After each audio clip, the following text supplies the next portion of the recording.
समय की मर्यादा है। बहुत शुक्रवार जी संत महात्मा राम निवाजी निर्गुण निरंकार तो करता है जगत का सब कण कण में है बस रहा तेरा रूप अपार। तीन काल है सत्य तू मिथ्या है संसार। घटवासी है प्रभु अविनाशी करता।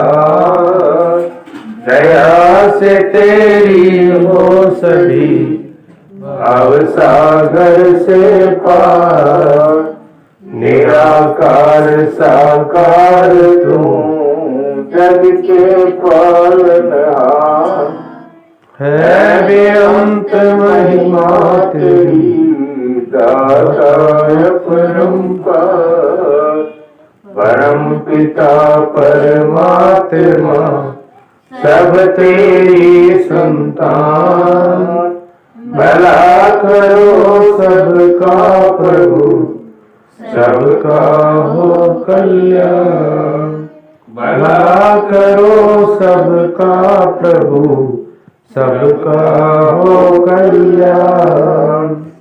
श्री संपूर्ण देव वाणी एक तुही निरंकार। ज्ञान लेकर ज्ञान का है जिसने न उपयोग किया उसको लाभ मिला न कोई न उसने आनंद लिया। सिर्फ ज्ञान लेने से कोई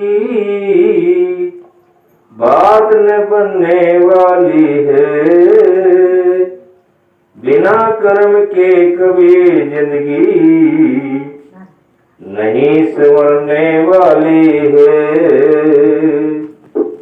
ज्ञान बिना ये ज्ञान कभी न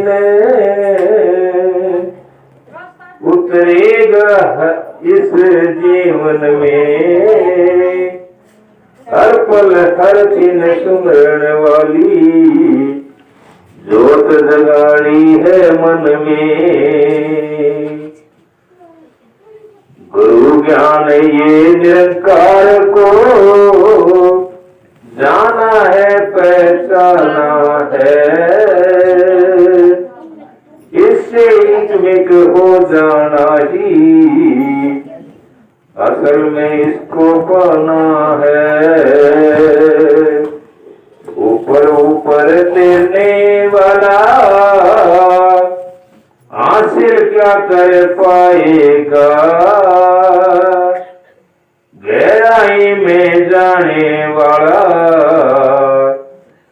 मोती चुन कर लाएगा। मुक्ति का हकदार वही है ज्ञान को जो जन जीता है।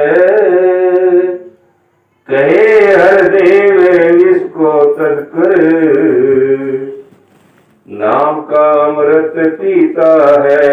एक तू ही निरंकार। ज्ञान को लेकर ज्ञान का जिसने न उपयोग किया इसको लाभ मिला न कोई न उससे आनंद लिया।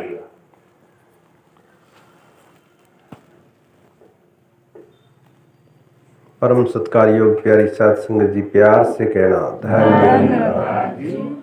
बोलिए सतगुरु माता सुदीक्षा सविंदर हरदेव जी महाराज की जय। सत्संग जी लगभग आधे घंटे से हम सभी यहाँ पर मिल बैठ करके इस प्रभु परमात्मा ईश्वर निरंकार की महिमा सुन रहे हैं, गा रहे हैं। यहाँ पर जितने भी महात्माओं को समय दिया गया सभी ने एक परमात्मा के साथ जुड़कर जीवन जीने की प्रेरणा दी। किसी ने भी ये नहीं कहा कि आप धन दौलत के साथ जुड़ जाओ, माया के साथ जुड़ जाओ। कहने का भाव क्या है कि यहाँ पर जो दुनियावी लोभ लालच नहीं दिए गए, बल्कि इस बात के ऊपर जोर दिया गया कि भक्ति कोई दुनियावी चीज़ों के साथ जुड़ी हुई कोई शर्त नहीं है। हम भक्ति में शर्तें रख देते हैं कि दुनियावी चीज़ें मिलेंगी तो सत्संग करेंगे, सेवा करेंगे, सुमन करेंगे, या जहाँ पे मैं जा रहा हूँ वहाँ पर मेरी इच्छा पूरी हो गई तो वो सही है, गुरु सही है। इच्छा ना पूरी हुई तो फिर हम वहाँ से छोड़ के कहीं और जाकर हम तलाश करते हैं मायावी चीज़ों की, माया की, दुनियावी चीज़ों की। सत्संग जी महात्मा कहते हैं कि जे सुख को चाहे सदा तो शरण राम की ले। सुख दौलतों में, धन दौलत में, महल माड़ियों में, दुनियावी चीज़ों में सुख तो है, लेकिन वो क्षण भंगुर कहते हैं, यानी कि बदलने वाला सुख है, वो स्थायी सुख नहीं है। जैसा कि गर्मी में पंखा अच्छा लगता है, सर्दी में वही पंखा हमें दुख देने लग जाता है, तो इस प्रकार से सुख बदलता रहता है। लेकिन स्थायी सुख क्या है? जे सुख को चाहे सदा शरण राम की ले। कहते हैं कि सदा के लिए इस प्रभु परमात्मा के साथ जुड़ जाओ। 2-4 10 मिनट के लिए नहीं। हम ये सोचते हैं कि मैंने 10 मिनट पूजा कर ली, पाठ कर लिया, सुमन कर लिया, सेवा कर ली, ध्यान कर लिया तो मेरी भक्ति हो गई। भक्ति तो हर श्वास के साथ करनी है। श्वास श्वास सिमरो गोविंद। भक्ति तो श्वास श्वास के साथ प्रभु परमात्मा की याद अगर बनी रहती है तो वो है, वो भक्ति है। सत्संगत जी, इंसान सारी उम्र, सारा जीवन, सारी ताकत लगा देता है दुनियावी चीज़ों को इकट्ठा करने में, लेकिन जहाँ से आनंद की प्राप्ति होनी होती है उसकी तरफ कभी ध्यान नहीं देता है। तो कहने वालों ने कहा है कि मैं फूल चुनने आया था बागे हयात में, दामन को खार जार में उलझा के रह गया। कहते हैं कि मैं आया था फूल चुनने, यानी कि मैं फूलों की तरह सुगंध बिखेरने आया था, फूलों की तरह कोमल जीवन को जीने के लिए आया था। मैंने क्या किया? मैंने तो अपना दामन खार जार में उलझा दिया। मैं फूल चुनने आया था बागे हयात में। कहते हैं कि मैं इस दुनिया रूपी बाग में आया था मंजिल को प्राप्त करने के लिए, मालिक की पहचान करने के लिए आया था। मैं आत्मा को परमात्मा की पहचान कराने के लिए आया था इस धरती पर। लेकिन मैंने क्या किया?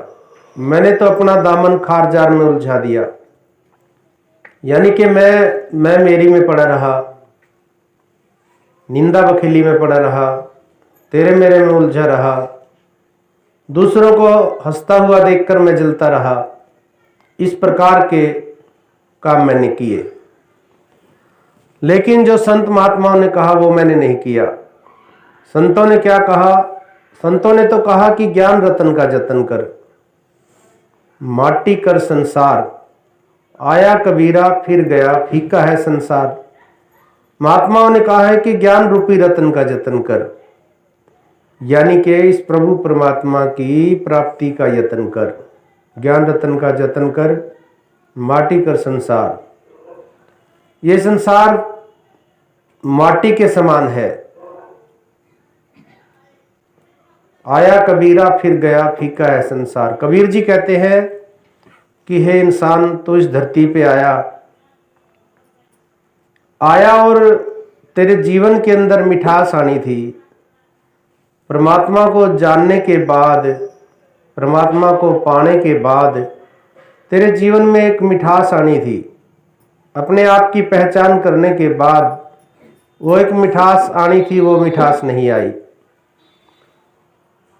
कितने बरस तक तू धरती पे रहा और यूं ही चला गया, फीका जीवन फीका रह गया। सत्संग जी देखिए, इंसान 100 बरस तक, 80, 60, 70 साल तक, 50 साल तक धरती पे रहता है, 100 बरस की जिंदगी यूं ही गुजार देता है, परमात्मा की प्राप्ति का प्रयत्न नहीं करता, परमात्मा को पाने का प्रयत्न नहीं करता। बस एक ही बात मन के अंदर बिठा रखी है कि परमात्मा को किसने देखा है, परमात्मा को कौन जान सकता है, परमात्मा तो मिलता है तप करने से, मैं तो पापी इंसान हूं। इस प्रकार के भाव मन में लेके इंसान चलता रहता है, पूरा जीवन ऐसे ही चला जाता है।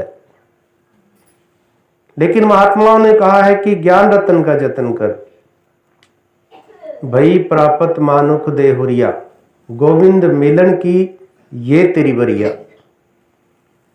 अवर काज तेरे किते ना काम, मिल साध संगत भज केवल नाम।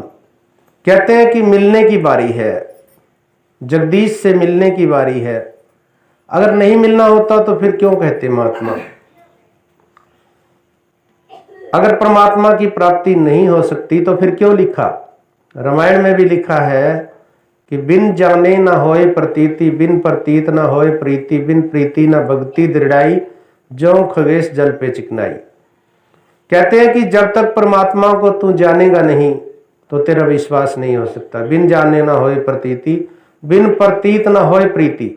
कहते हैं जब तक प्रतीत नहीं होगा परमात्मा, तुझे महसूस नहीं होगा, नजर नहीं आएगा, तुझे एहसास नहीं होगा, तब तक प्यार नहीं हो सकता है। बिन प्रीति न भक्ति दृढ़ाई। कहते हैं जब तक प्यार नहीं है तो तेरी भक्ति दृढ़ नहीं हो सकती।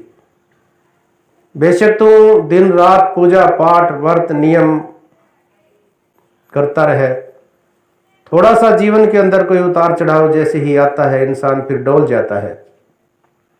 फिर जहां पे जिस पूजा स्थान पे जाता है वहां से विश्वास डोल जाता है, वहां से विश्वास उठ जाता है, फिर कहीं और सहारा ढूंढते हैं। तो इसलिए महात्मा कहते हैं कि बिन जाने ना होए प्रतीति, बिन प्रतीत ना होए प्रीति, बिन प्रीति ना भक्ति दृढ़ाई, जो खगेश जल पे चिकनाई। जैसे पानी के ऊपर चिकनाई आ जाती है, उसको हम थोड़ा सा अगर छू दें तो थोड़ा सा छूने से ही वो चिकनाई हट जाती है। इसी प्रकार से इंसान का विश्वास भी डोल जाता है, क्योंकि परमात्मा की पहचान नहीं हुई है, परमात्मा को जाना नहीं है, परमात्मा को देखा नहीं है, परमात्मा को जानने का प्रयास नहीं किया।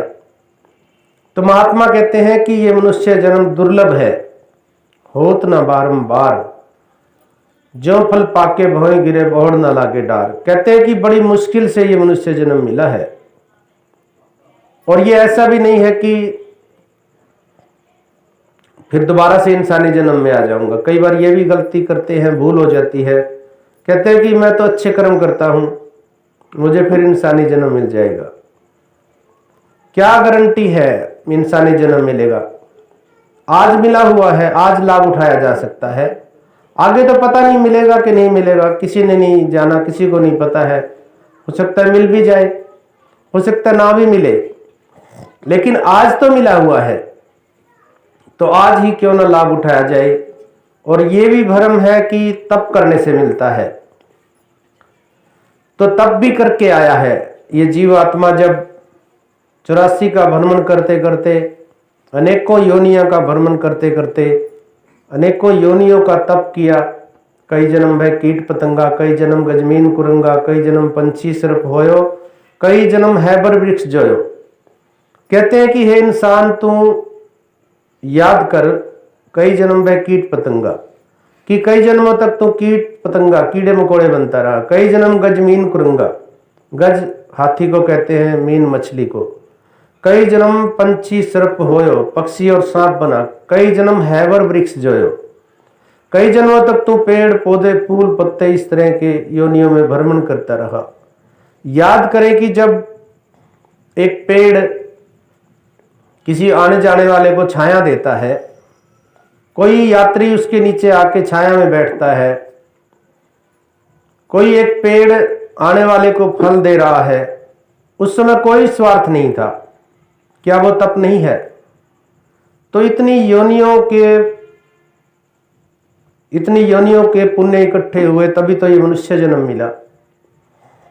कर्म करे जिस ऊपर स्वामी बंदा उसनु दे बना, गुरु मिले तो बंदा वो ही बन सकता है आप खुदा। तो कहते हैं कि ये मनुष्य जन्म प्राप्ति के लिए मिला है, और मनुष्य जन्म सबसे श्रेष्ठ योनि, सबसे उत्तम योनि, बड़े भाग मानुष तन पावा, सुर दुर्लभ सदग्रंथ ही गावा।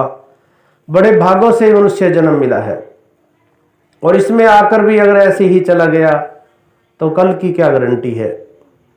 आज को संभालने को महात्मा कहते हैं कि कल करे सो आज कर, आज करे सो अब, पल में प्रलय हो जाएगी, बहुड़ करेगा कब। प्रलय हो जाएगी, प्रलय का मतलब होता है सर्वनाश, सब कुछ समाप्त हो जाना। सब कुछ क्या, धरती, सूरज, चांद, तारे, ये सब कुछ खत्म हो जाना, इसको कहते हैं प्रलय। अब देख लीजिए आप, कोई इंसान अगर शरीर को छोड़ देता है, उसके शरीर से आत्मा निकल गई। अब हवा भी है, सूरज भी है, तो मैं हवा तो है, सांस क्यों नहीं ले रहा।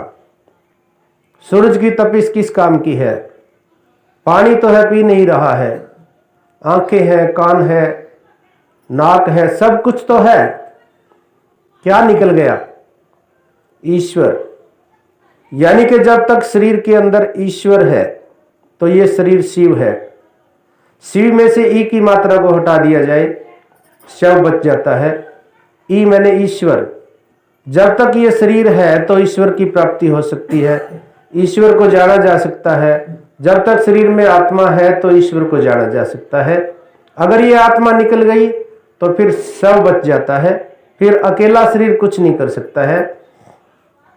इसीलिए महात्मा कहते हैं कि तुम है कौन, कहां से आया, कहां है जाना, जान ले। क्या असली स्वरूप है तेरा, बंदे तू पहचान ले। ये आंखें ये कान है तेरे, मगर तू आंख और कान नहीं। जैसे कि मकान है तेरा, लेकिन तू मकान नहीं। महात्मा समझाते हैं कि ये आंखें, ये कान, ये हाथ, ये पैर, ये तेरे हैं, तो ये नहीं है, तो यह शरीर नहीं है। देखिए, अगर हमारे सिर में दर्द होता है तो हम कहते हैं कि मेरे सिर में दर्द है, हम कहते हैं कि मेरे पैर में दर्द है, मेरे हाथ में दर्द है, यानी कि मेरे सिर में दर्द है, यानी कि मैं सिर नहीं हूं।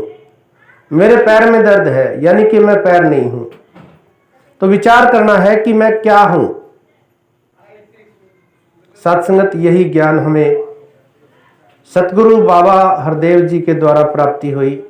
आज इसी ज्ञान की दात को सतगुरु माता सुदीक्षा जी दे रहे हैं। तो यहां पर महात्मा बता रहे हैं कि पहली लाइन, सिर्फ ज्ञान लेने से कोई बात न बनने वाली, बिना कर्म के कभी जिंदगी नहीं संवरने वाली। कहते हैं कि ज्ञान लेकर ज्ञान का जिसने ना उपयोग किया, उसको लाभ मिला ना कोई, ना उसने आनंद लिया। कहते हैं ज्ञान, कहते हैं जानकारी को। ज्ञान लेके ज्ञान का उपयोग नहीं किया, फ्रिज ले आए, घर में रख दिया, लाइट है, पलग में भी लगा दिया, तो क्या वो ठंडक दे देगा? नहीं देगा। लाइट है, पलग में लगा दिया, बटन ऑन नहीं किया तो ठंडक नहीं होगी, बटन ऑन करना पड़ेगा।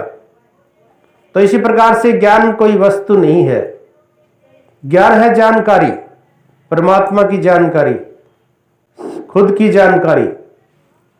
तो अगर जानकारी हो जाती है और उसका उपयोग करेंगे तो लाभ मिलेगा। नहीं तो ज्ञान ले लिया, चलते रहे उसी प्रकार से, यही समझते रहे कि 5 वर्ण बता दिए, 9 द्वारे बता दिए, इशारा दे दिया, मुझे तो कोई फर्क नहीं पड़ा। क्यों नहीं पड़ा? क्योंकि मुझे ज्ञान नहीं हुआ है, जानकारी नहीं हुई है, मैं सिर्फ इशारे तक ही सिमट के रह गया। सतगुरु बाबा हरदेव जी अपने विचारों में फरमाया करते थे कि एक गुरु है कोई और शिष्य को इशारा दे रहा कि वो चांद है, उंगली से इशारा दिया गया कि वो चांद है। अब शिष्य उंगली को ही देख रहे हैं, चांद को नहीं देख रहे हैं।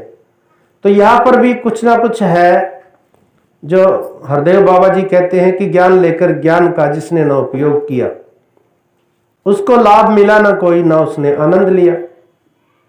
उपयोग ही नहीं किया। उपयोग तभी करेंगे जब जान पाएंगे। तो महात्मा कहते हैं कि कानू गाफिल होके सुता अखा मिची है इंसान, जाग के अपना काम मुका लै जिसलिए आया विच जहान। ए वेला फिर हाथ नहीं आना, तू पछताएगा अनजान। इस दुनिया के अंदर बंदे 4 दिनों का तू मेहमान। मानुष जन्म अमोलक पाया, इसका मिलना नहीं आसान। मात गर्भ चू बाहर आके भूल गया है तू भगवान। अपने आप तू ना वाकिफ, सतगुरु कोलू कर पहचान। कहते हैं कि तू अपने आप को तू जानता नहीं है। तू अपने आप को शरीर समझे बैठा है, लेकिन ये शरीर तो 5 चीजों से बना है, मिट्टी, आग, पानी, वायु और आकाश। ये 5 तत्व हर शरीर में लगे हैं। चाहे कोई आदमी है, चाहे औरत है, चाहे बच्चा है, हर एक शरीर में 5 तत्व लगे हैं। जब इस शरीर को हम छोड़ेंगे तो 5 के 5 तत्व 5 में विलीन हो जाएंगे। मिट्टी मिट्टी में, पानी पानी में, 5 के 5 5 में मिल जाएंगे। लेकिन जो इसको चला रहा है, जिसको आत्मा समझ रहे हैं, ये कहां जाएगी? अगर जीते जी इसकी प्राप्ति कर लेते हैं, परमात्मा को जान लिया, पहले प्रण की जानकारी अगर कर ली, पहले प्रण की गहराई में चले गए, पहले प्रण के द्वारा बताया गया कि तन मन धन ईश्वर निरंकार का है, इसको ईश्वर का समझना है, इसका अभिमान नहीं करना। अब तन मन धन मेरा नहीं है। पहले भी तो कह रहे थे, हम हर रोज आरती पढ़ते थे ज्ञान लेने से पहले, तब भी हम कहते थे तन मन धन सब तेरा, तेरा तुझको सौंपत क्या लागे है मेरा। रोज तो पढ़ते थे, आज भी पढ़ रहे हैं तो कोई लाभ नहीं है। इस पहले प्रण की गहराई में जाएंगे तो पाएंगे हम कि तन मन धन मेरा नहीं है, तन मन धन मैं नहीं हूं। मैं तन मन धन नहीं हूं तो हूं मैं क्या? जिस दिन इस बात को समझ लिया, उसी दिन सात संगत शरीर में रहते हुए शरीर से ऊपर उठ जाएंगे। उसी दिन ज्ञान समझ में आ जाएगा। ज्ञान क्या है? जानकारी। और ज्ञान के बाद हमें बताया गया कि अब लगातार 3 कर्म करने हैं, सत्संग, सेवा, सुमरन। सत्य मैंने परमात्मा, संग मैंने साथ में रखना। सत्संग हम जरूरी नहीं है कि 10 20 50 लोग करें। सत्य का मतलब है परमात्मा, सच्चाई जो हर जगह है। संग रखना, इसकी याद में रहना ही सत्संग है। चाहे हम सो रहे हैं, चाहे हम बैठे हुए हैं, चाहे हम काम कर रहे हैं, चाहे हम जॉब पे हैं, चाहे खेती कर रहे हैं, अगर इसको याद है, हमें इसको याद रखे हुए हैं, इसका एहसास है, इसका भय है, हो गया सत्संग। सेवा करनी है। सेवा कोई जरूरी नहीं है कि भवन पे ही करें हम, हालांकि इसका भाव ये हरगिज नहीं है कि भवन पे सेवा नहीं करनी है। इसका भाव क्या है? परिवार में अगर हम देखते हैं तो घर में भी तो सेवा ही है। भवन पे हम देखते हैं कि ये महात्मा जी हैं। अब अगर पहले प्रण की गहराई में जाएं तो मैं क्या हूं? मैं तन मन धन नहीं तो हूं क्या? मैं आत्मा। अब सामने वाला क्या है? मैं शरीर नहीं हूं तो सामने वाला क्या है? अगर इस भाव से देखते हैं तो 3 ही चीजें हैं दुनिया के अंदर, ब्रह्म, जीव ते माया। ब्रह्म परमात्मा जो आपको इशारा दिया गया, जीव आत्मा, माया जो कुछ नजर आ रहा है। माया केवल धन दौलत पैसे को नहीं कहा गया है। जो आंखों से नजर आ रहा है वो सब माया है, क्योंकि ये आंखें भी माया है, ये शरीर भी माया है, ये आंख भी तो चमड़े की आंख है। माया माया को ही देख रही है। ज्ञान शरीर को नहीं दिया गया, ज्ञान माया को नहीं दिया गया, ज्ञान आत्मा को दिया गया। और अपने आप को इस आत्मा में अगर हम स्थापित कर लेते हैं, जीते जी मुक्ति प्राप्त कर लेते हैं, जीते जी काम, क्रोध, लोभ, मोह, अहंकार से ऊपर उठ जाते हैं, जीते जी इन चीजों को हम इनके ऊपर विजय प्राप्त कर लेते हैं। छोड़ नहीं सकते, इनको छोड़ना नहीं है। काम, क्रोध, लोभ, मोह, अहंकार, इनको नहीं छोड़ सकते, छोड़ना भी नहीं है, नहीं इसके ऊपर विजय प्राप्त करनी है। अब 1 मिनट के लिए क्रोध तो आएगा, लेकिन संत का क्रोध क्या होता है? जैसे पानी के अंदर हम कंकर फेंकते हैं, एक लहर उठती है, उसी समय शांत हो जाती है। ऐसे ही संत का क्रोध, काम, लोभ, मोह, अहंकार ये ऐसे ही होता है बस। क्योंकि 5 तत्व का पुतला है, ये सब चीजें रहेंगी, माया, मोह, ममता सब कुछ रहेगा, लेकिन इनसे ऊपर जो उठ गया, जीते जी मुक्ति प्राप्त कर ली, चाह गई चिंता मिटी, मनुआ बेपरवाह, जिनको कुछ नहीं चाहिए वही शहंशाह। चाह गई चिंता मिटी। चाह मतलब इच्छा, चाहना। इच्छाएं कभी पूरी नहीं होती हैं, क्योंकि एक इच्छा पूरी होगी दूसरी जन्म ले लेगी, दूसरी पूरी होगी तीसरी जन्म ले लेगी, चौथी, पांचवी, ये तो एक लड़ी है। इन इच्छाओं को या तो पूरा कर ले, महात्मा कहते हैं, नहीं तो इनके ऊपर विजय प्राप्त कर ले, इनको मार ले। चाह गई चिंता मिटी, चाह गई इच्छाएं खत्म, चिंता खत्म। चाह गई चिंता मिटी, मनुआ बेपरवाह। बेपरवाह हो जाना है, लापरवाह नहीं होना, अपने कर्तव्यों से मुंह नहीं मोड़ना है। चौथा प्राण इसीलिए दिया गया है, क्योंकि जब खुद की समझ आ जाती है, ज्ञान का एहसास हो जाता है, फिर इंसान सोचता है 2 रोटियां ही तो खानी है, मालिक कभी भी कहीं भी दे देगा। तो गृहस्थ में यानी कि चाह गई चिंता मिटी, मनुआ बेपरवाह। बेपरवाह हो जाना है, जो कुछ दे रहा है, जो कुछ देवे वो कुछ खा के शुक्र मनाना सीखी है। इसका मतलब ये हरगिज नहीं है कि मुझे अरदास नहीं करनी है, अरदास कर सकते हैं, लेकिन जो पूरी हो गई, जो सुखदाई है तो पूरी हो जाती है, नहीं सुखदाई है तो कोई बात नहीं। चाह गई चिंता मिटी, मनुआ बेपरवाह, जिनको कुछ नहीं चाहिए। कुछ नहीं चाहिए का भाव क्या है? हमें कार नहीं चाहिए, कोठियां नहीं चाहिए, ऐसा नहीं कहा गया है, बिल्कुल नहीं कहा है। कुछ भी बनो मुबारक है, पर पहले इंसान बनो। सब कुछ हो हमारे पास, हम पहले संतों की तरह से नहीं जीवन गुजार सकते। सबरी वनों में रहती थी, जंगलों में रहती थी, हम उस प्रकार से नहीं जीवन जी सकते, क्योंकि आज कलयुग है। कलयुग का भाव ये नहीं है, कलयुग का मतलब होता है मशीन का युग। कल कहते हैं पुर्जों को मशीन, कलयुग मशीनी युग। आज मशीन सारे काम कर रही है, मशीन बो रही है, मशीन उठा रही है, मशीन सब कुछ कर रही है, मशीन रोटियां बना रही है, मशीन रोटियां पका रही है, मशीन आटा गूंद रही है, सब कुछ मशीन कर रही है। कलयुग है आज मशीनी का युग है। तो हमें ऐसा नहीं कहा कि कुछ नहीं चाहिए। कुछ नहीं का भाव क्या है? कुछ नहीं का भाव ये है जिनको कुछ नहीं चाहिए। यानी कि अगर जो इशारा आपको दिया गया है, वो इशारा आप उससे पूछे जिसको इशारा नहीं मिला अभी तक, आप पूछे ये क्या है, तो वो कहेगा कुछ नहीं। यानी जिनको ये चाहिए, जो परमात्मा निरंकार को पहल देते हैं, जिनको कुछ नहीं चाहिए वही शहंशाह। जो इसको पहल देते हैं वो शहंशाह है। तो आओ सत्संगत, सतगुरु आज समय का पैगंबर बिल्कुल स्पष्ट शब्दों में कह रहे हैं, बिल्कुल स्पष्ट कहते हैं कि इस ज्ञान का उपयोग करना है। ज्ञान लेके अगर लाभ नहीं हुआ तो इसको बैठे हम महात्माओं से चर्चा करें। जो महात्मा ज्ञान लिए हुए हैं उनके साथ चर्चा करें, अपने घर में बैठ के चर्चा करिए। हर रोज संगत का भाव क्या है कि इसकी चर्चा करनी है। 5 परण 9 द्वारे 10वां निरंकार, आपस में बैठ के चर्चा करें। यही तो संगत है, यही तो सत्संग है, यही सुमरन है, एहसास ही सुमरन है, याद ही सुमरन है। सुमरन का भाव क्या है? सुमरन यानी कि याद।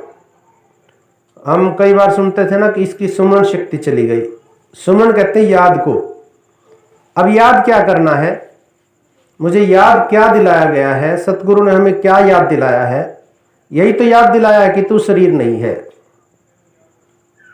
मैं दुखी कब तक था? जब तक मैं शरीर समझे बैठा हूं। शरीर के साथ दुख सुख जुड़ा हुआ है, लाभ हानि जुड़ी हुई है, यश अपयश जुड़ा हुआ है, काम क्रोध लोभ मोह अहंकार जुड़े हुए हैं। यही तो समझाया कि तू शरीर नहीं है। यानी कि इस शरीर का एहसास रखना है कि ये शरीर मुझे कुछ समय के लिए दिया है परमात्मा ने, और ये शरीर उधार मिला है, ये जाने वाला है, ये मिटने वाला है, ये शरीर मिट जाएगा। मैं शरीर नहीं हूं, मैं कहां जाऊंगा? तो जीते जी इसके अंदर स्थापित होना है, जो आपको दिखाया गया है। सेल्फ रियलाइज, खुद की पहचान, यही तो है, यही तो है सुमरन, यही तो है याद। हर समय याद रखना कि इस शरीर से मेरे कोई ऐसा कर्म ना हो जाए कि गुरु के ऊपर उंगली उठे। यही तो सुमरन है। हर पल उठते जागते एहसास बना रहे कि इस शरीर से कोई ऐसा कर्म ना हो जाए कि मैं मुक्ति के राह से वंचित रह जाऊं। महात्मा कहते हैं मैं मेरी तू मत कर मेरी मूल विनाश। कहते हैं कि जो मैं करता है वो मूल से वंचित हो जाएगा, मूल का विनाश हो जाएगा। मूल क्या है? शरीर का मूल क्या है? 5 तत्व मिट्टी आग पानी, ये शरीर का मूल है। लेकिन मैं शरीर नहीं हूं। मेरा मूल क्या है? आत्मा का मूल क्या है? परमात्मा। अगर मैं करूंगा तो फिर परमात्मा से वंचित रह जाऊंगा, मुक्ति नहीं मिलेगी। तो इसलिए तू में स्थापित होना है जीते जी। जीते जी मैं को छोड़ के तू में स्थापित होना है, क्योंकि तू करता तू भया मुझ में रहा ना हूं। आपा वर्ग का मिट गया जित देखो तित तू। अब अगर मैं अपने आप को शरीर नहीं मानता हूं तो मेरे घर में जो बाकी सदस्य है, माँ के रूप में, पिता के रूप में, बेटे के रूप में, बेटी के रूप में, पत्नी के रूप में, पति के रूप में, वो क्या है? मैं शरीर नहीं हूं तो वो भी शरीर नहीं है, उसको भी सतगुरु स्वरूप समझना है। हजूर बाबा जी ने कहा कि भक्ति घर से शुरू होती है। सुबह उठते ही सामने वाले के चरणों में गुरु रूप समझ के धन्यवाद करना। लेकिन मेरा क्या वो भाव बन रहा है?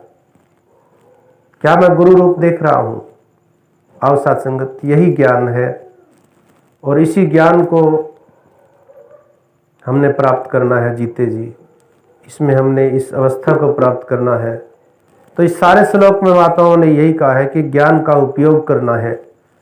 ज्ञान को इच्छाओं के लिए नहीं दिया गया। इच्छाएं तो महात्मा कहते हैं कि तूड़ी की तरह से है। किसान कभी तूड़ी नहीं बोता, गेहूं बोता है ना, तूड़ा अपने आप आ जाता है।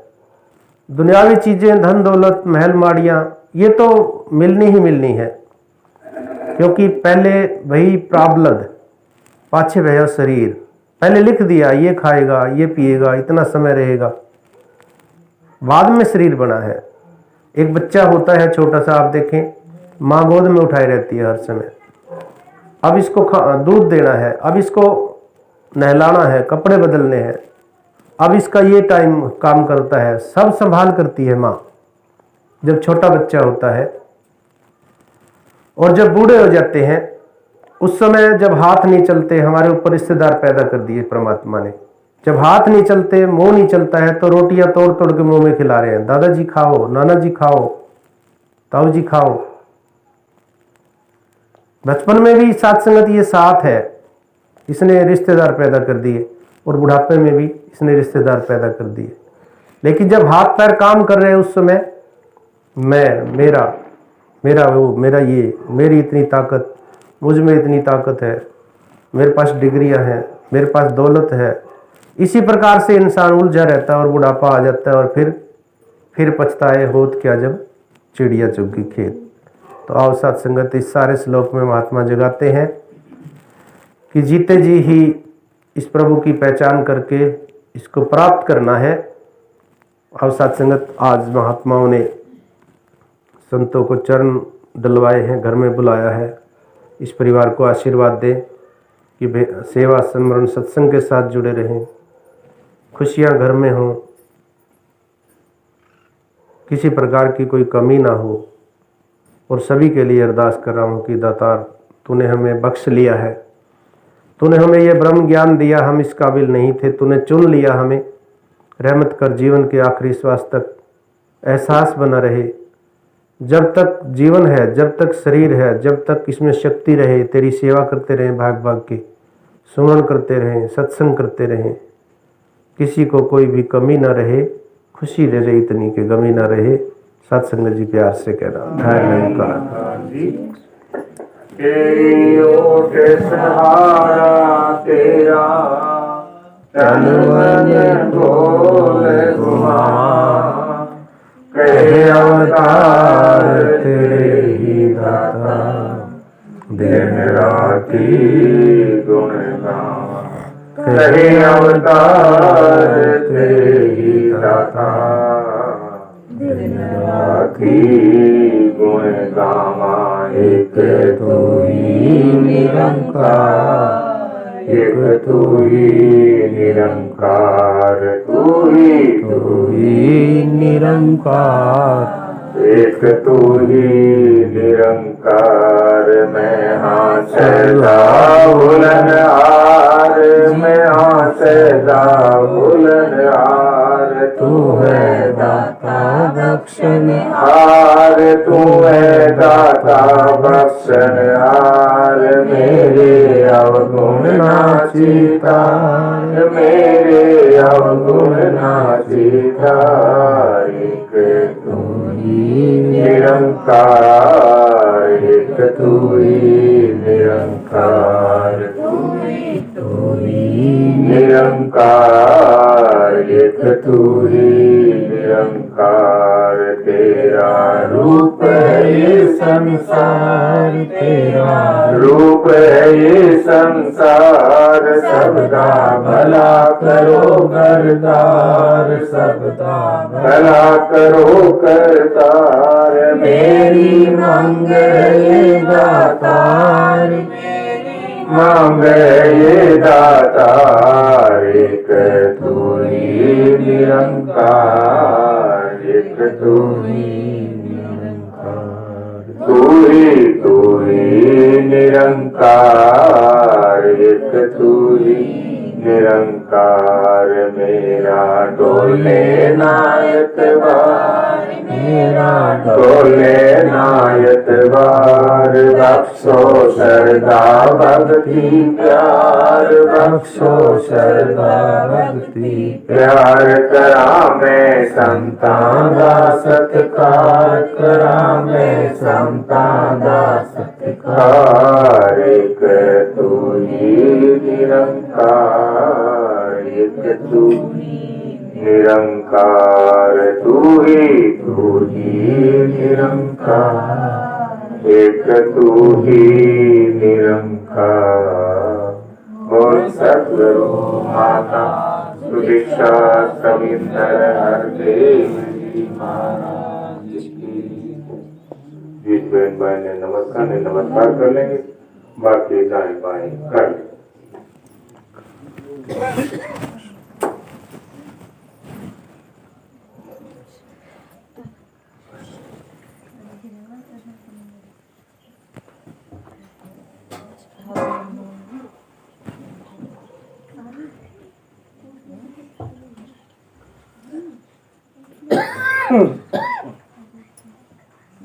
कोई नहीं।